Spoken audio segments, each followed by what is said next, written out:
اولاد تیار کیسی کی ہم نے؟ جو اولاد نمازی ہی نہیں ہے وہ کیا ایصال ثواب کرے گی؟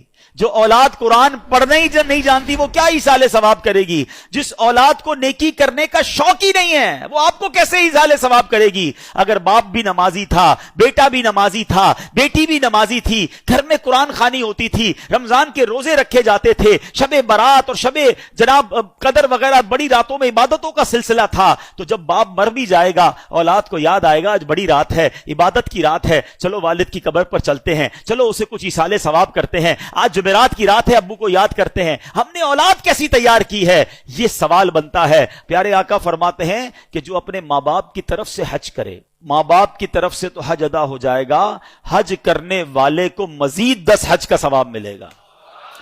یعنی ہمارا بھی لاٹری ہے نا، ماں باپ کو تو ثواب ملے گا ہی ملے گا، ملٹی پلائی بائی ہو کر 10 ہمیں بھی ملے گا۔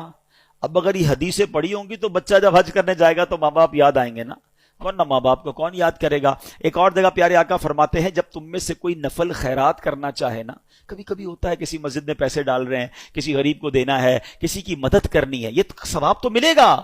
آقا فرماتے ہیں اپنے ماں باپ کی طرف سے کرے۔ کیا خوبصورت شریعت ہے، کیا پیاری تعلیمات ہیں۔ صدقہ خیرات تو کرنا ہی ہے نا، کہ نیت کر لو یہ ماں باپ کی طرف سے ہے۔ نبی پاک فرماتے ہیں اس کا ثواب انہیں ملے گا اور خیرات کرنے والے کے ثواب میں بھی کوئی کمی نہیں آئے گی، تمہیں بھی ثواب ملے گا، ماں باپ کو بھی مل جائے گا۔ سچ بتاؤ جب ماں باپ کو جو بیٹا روز ثواب پہنچاتا ہوگا ان کی روح کتنی قبر میں خوش ہوتی ہوگی۔ بیٹے نے ظہر پڑھی ہے تو دعا کی ہے، عصر پڑھی ہے تو دعا کی ہے، تھوڑے پیسے خرچ کی ہیں تو ثواب پہنچایا ہے، جمعہ ہوا ہے تو قبر پر آ کر یاسین سنا کر گیا ہے، عمرے پر گیا ہے تو میرے نام کا عمرہ کیا ہے، حج پر گیا ہے تو مجھے نہیں بھولا، مزار پر گیا ہے تو مجھے یاد کیا ہے، کسی غریب کی مدد کی ہے تو مجھے یاد کیا ہے، میرے مرحوم میرے مرنے کے بعد میرے رشتہ داروں کا بھلا کر رہا ہے۔ یہ وہ کام ہیں جو کر کے ہم اپنے مرحوم والدین کی روح کو خوش کر سکتے ہیں۔ اور وہ بیٹا جو نماز نہ پڑھتا ہو، وہ بیٹا جو لوگوں کے ماں باپ کو گالیاں دیتا ہو، لوگ اس کی وجہ سے اس کے ماں باپ کو گالی دیتے ہوں، بتاؤ ان کے ماں باپ کی روح کتنی ان سے ناراض ہوگی۔